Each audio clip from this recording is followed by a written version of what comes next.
नव्या दिवसाची नवी बातमी। तामिनी घाटातील खून प्रकरणाचा उलगडा करण्यात अवघ्या 5 ते 6 तासात माणगाव पोलिसांना यश आलं आहे। या प्रकरणी अनिकेत वाघमारे आणि तुषार पाटोळे यांना पोलिसांनी माणगावमधून अटक केली। मृत गणेश भगत यांचे या दोघांशी आर्थिक व्यवहारातून वाद होता। या वादातून दोघांनी गणेश याचा काटा काढल्याची माहिती पोलिसांनी दिली। 11 जानेवारी रोजी सायंकाळीच्या सुमारास तामिनी घाटातील सनसवाडी परिसरात तरुणाचा रक्तबंबाळ मृतदेह आढळून आला होता। मृताच्या हातातील स्मार्टवॉचमधील माहितीच्या आधारे आणि पुणे ग्रामीण पोलिसांच्या मदतीने माणगाव पोलिसांनी तपास करत या दोन्ही आरोपींच्या मुसक्या आवळल्या आहेत।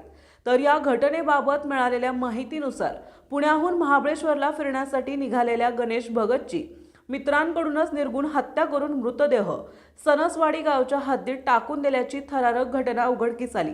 या घटनेमुळे तामिनी घाट परिसरात खळबळ उडाली। पैशाच्या वादातून घडलेल्या या रक्तरंजित घटनेचा माणगाव पोलिसांनी अवघ्या 6 ते 8 तासात छडा लावत 2 आरोपींना अटक केलं आहे।